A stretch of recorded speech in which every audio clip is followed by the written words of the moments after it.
एक समय था जब कुवैत से मोती, खजूर और शानदार नस्ल के घोड़े भारत जाते थे और भारत से भी बहुत सारा सामान यहां आता रहा है।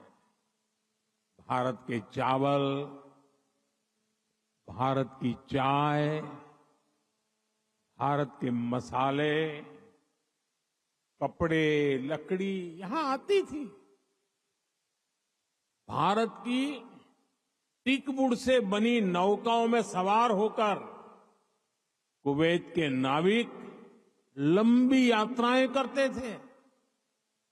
कुवैत के मोती भारत के लिए किसी हीरे से कम नहीं रहे हैं। आज भारत की ज्वेलरी की पूरी दुनिया में धूम है, तो उसमें कुवैत के मोतियों का भी योगदान है।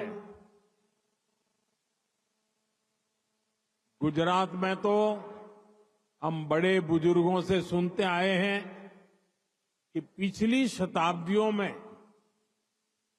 कुवैत से कैसे लोगों का, व्यापारी कारोबारियों का आना जाना रहता था। खासतौर पर 19वीं सेंचुरी में ही कुवैत से व्यापारी सूरत आने लगे थे। तब सूरत कुवैत के मोतियों के लिए इंटरनेशनल मार्केट हुआ करता था। सूरत हो, पोरबंदर हो, वेरावल हो, गुजरात के बंदरगाह इन पुराने संबंधों के साक्षी है। कुवैती व्यापारियों ने गुजराती भाषा में अनेक किताबें भी पब्लिश की है। गुजरात के बाद कुवैत के व्यापारियों ने मुंबई और दूसरे बाजारों में भी उन्होंने अलग पहचान बनाई थी। यहां के प्रसिद्ध व्यापारी अब्दुल लतीफ अल अब्दुल रज्जाक की किताब how to calculate pearl weight Mumbai में छपी थी।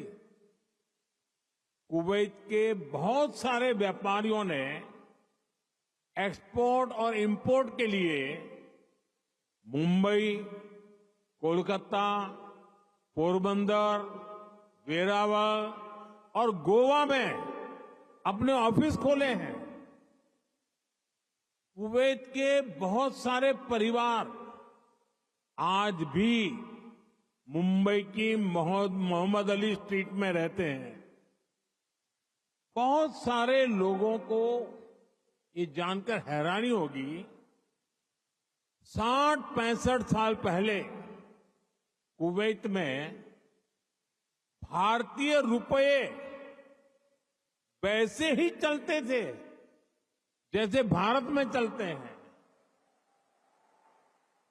यानी यहां किसी दुकान से कुछ खरीदने पर भारतीय रुपये ही स्वीकार किए जाते थे।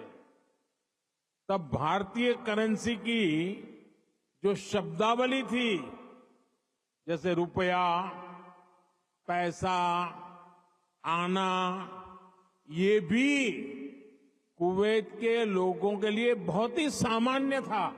भारत दुनिया के उन पहले देशों में से एक है जिसने कुवैत की स्वतंत्रता के बाद उसे मान्यता दी थी।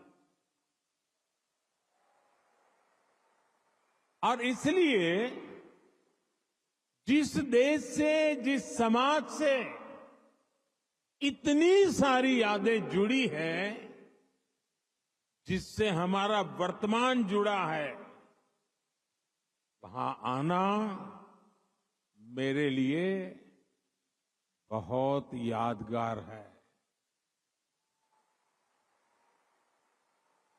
मैं कुवैत के लोगों का, यहां की सरकार का बहुत आभारी हूं